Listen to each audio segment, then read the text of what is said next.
Merci d'être sur la télévision Labari pour suivre le journal de ce jour, vendredi 1er novembre 2024. Mesdames, Messieurs, bonsoir et bienvenue à tous. Direction Zander, et c'est pour parler de cette cérémonie de réception de l'internat des jeunes filles de Gangara, une localité située dans le département de Tanuta, dans la région de Zander. C'est l'administrateur délégué de la dite localité qui a officiellement réceptionné ce joyau qui a vu le jour grâce à la collaboration donc de l'ONG grec, l'association Yara LNC. C'est donc Orano qui a construit ce dortoir pouvant accueillir plus de 100 jeunes filles, précise Ismaël Moumouni dans cet élément.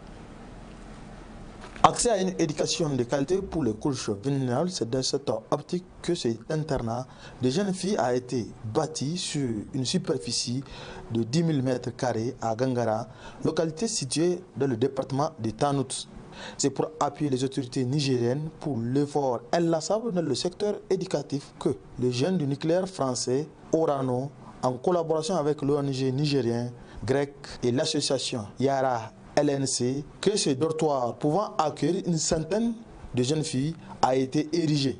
Nous croyons profondément que l'éducation est un pilier fondamental du développement et c'est pourquoi Orano s'engage depuis des décennies dans des initiatives en faveur de l'éducation au Niger.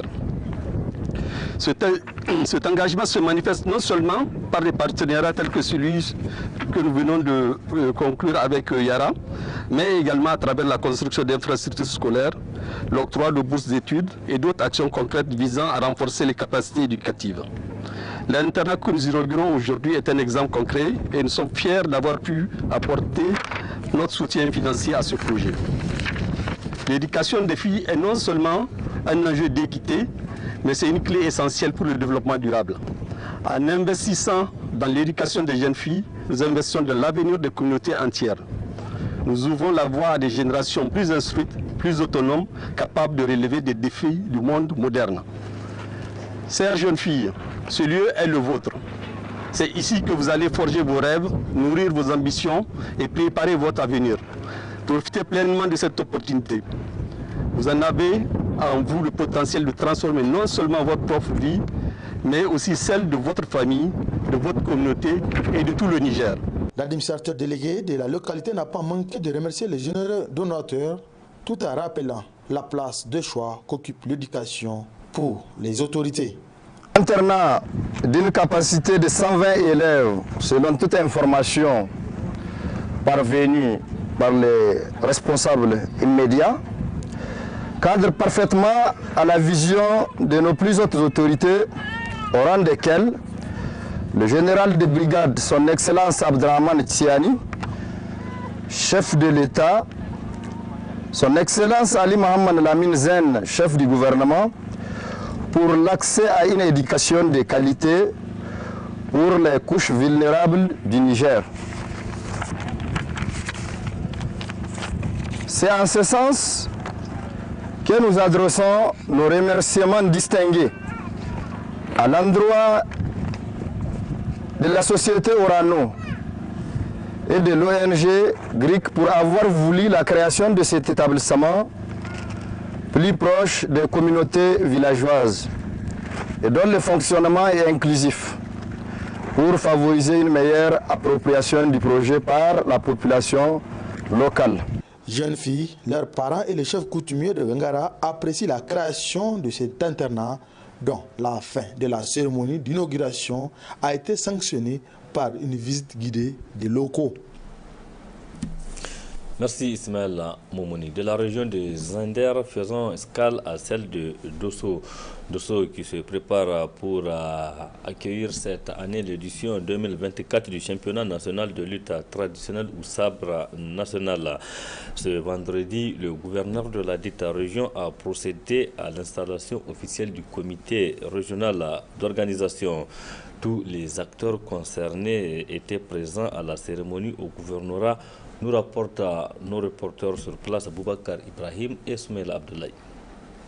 Il s'agit en effet par la présente assise au devant de laquelle se trouve le gouverneur de la région de Dosso, le général de brigade Hiro Umoru, de procéder à l'installation officielle du comité régional en charge de l'organisation de la 45e édition de la Ligue traditionnelle que Dosso a l'honneur d'accueillir cette année. Circonstance au cours de laquelle l'administrateur délégué de la commune a en présence et bien sûr des forces vives de la région et des responsables des différents départements qui devaient arbitrer les différents sous-comités, indiqué que la commune est déjà à pied d'œuvre pour relever les défis d'une parfaite organisation. Nous devons, au terme de cette rencontre, nous mettre autour de vous, monsieur le gouverneur, afin que notre région puisse montrer être capable et surtout à la hauteur de la confiance placée en elle.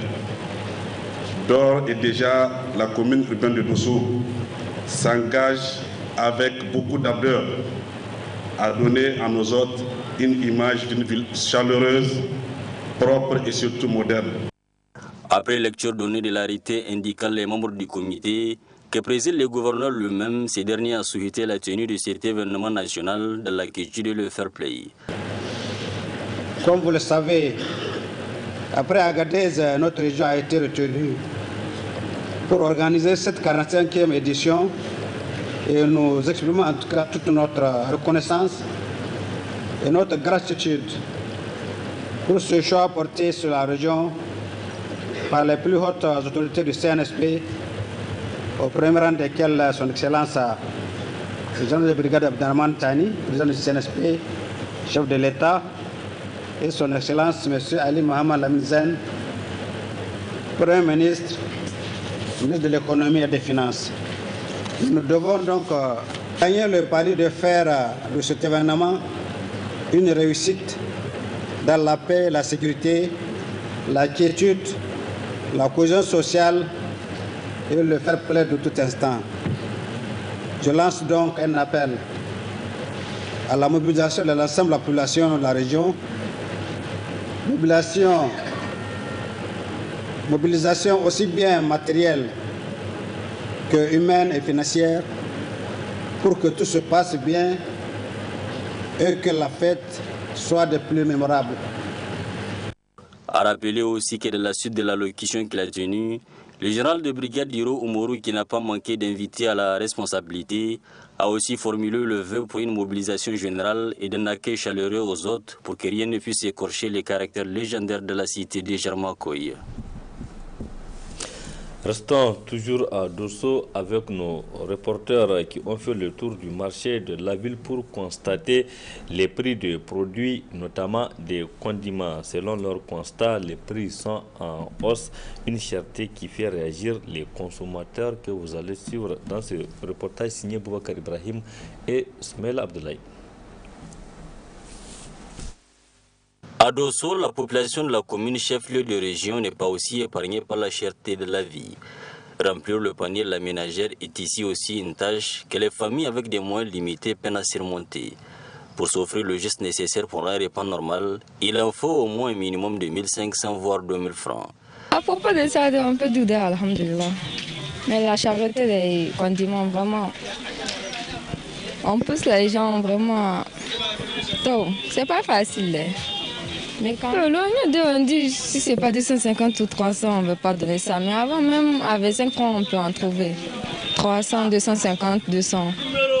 Vraiment, c'est à travers l'importation et l'exportation de condiments. Ouais. Ils doivent relâcher les voitures. Donc à venir. L'import-export de ça, vraiment. Réduire le taxe, voilà. Réduire le taxe. Pour les revendeurs, cette cherté qui ne s'applique pas à tous les condiments s'explique pour plusieurs raisons.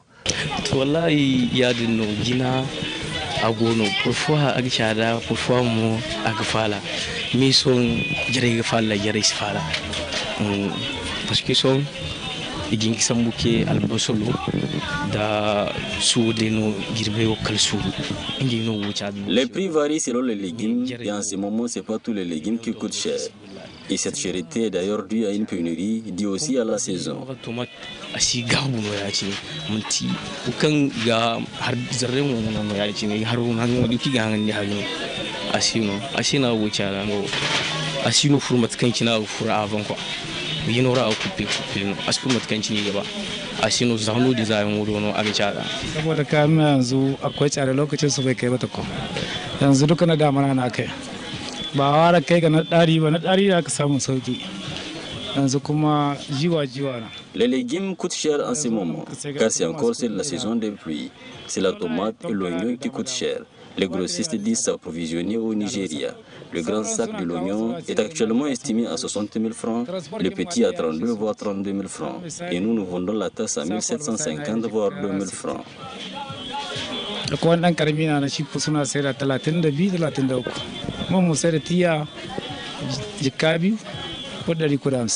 Retenons enfin que clients et revendeurs ont tous émis le vœu de voir le gouvernement se pencher sur la question à l'effet de garantir un quotidien plus équilibré.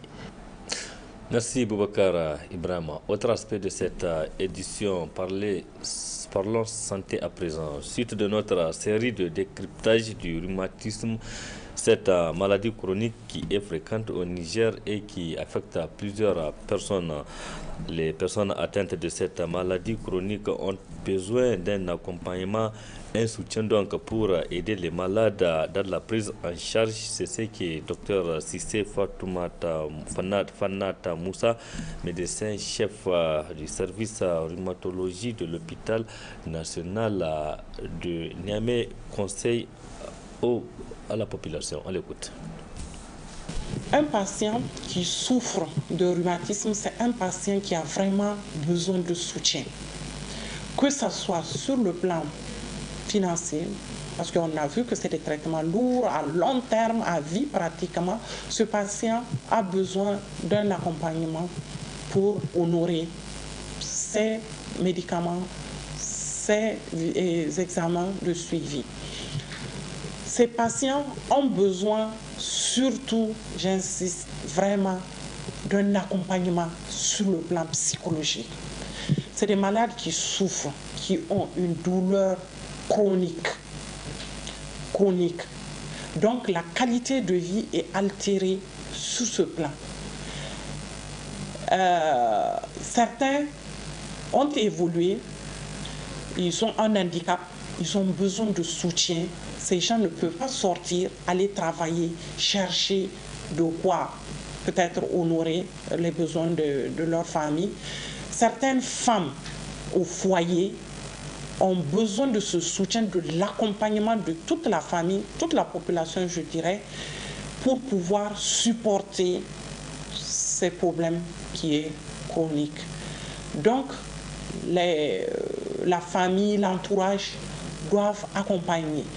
La femme au foyer qui se réveille le matin, qui a des difficultés à assurer les tâches ménagères quotidiennes dues à la douleur, c'est vraiment, je pense, un problème sérieux. Parce qu'elle doit se lever, faire tout ce qui est le nécessaire pour les enfants, pour le mari, pour tout le monde. Donc là, si elle n'arrive pas à honorer, c'est une insuffisance. Et deux fois qui se répercute dans le foyer. Parce qu'on a vu beaucoup de cas de répudiation pour ces genres de problèmes. Et chaque fois, quand le malade vient, on fait surtout les femmes à un certain âge, la trentaine, quarantaine, on demande deux fois qu'elles soient accompagnées par, si elles sont mariées, par les maris ou bien par les membres de leur famille, pour qu'on puisse expliquer et qu'ils puissent comprendre que c'est des malades qui ont besoin d'accompagnement. Une prise en charge psychologique est très importante. Deux fois, on ne les comprend pas. La femme qui a mal tout le temps, elle est couchée, on se dit que non, elle est fainéante, c'est tout, voilà, elle ne veut pas travailler, elle ne veut pas. Ou bien un fonctionnaire qui doit aller travailler, il y a les absentéismes parce que la douleur, deux fois le matin, il se réveille même pour ouvrir la main, il n'arrive pas. Il lui faut un certain temps pour pouvoir faire. La crise peut venir à n'importe quel moment, ça dépend du facteur qui va déclencher ça. Donc je pense que ces genres de malades, on doit les comprendre et on doit les accompagner.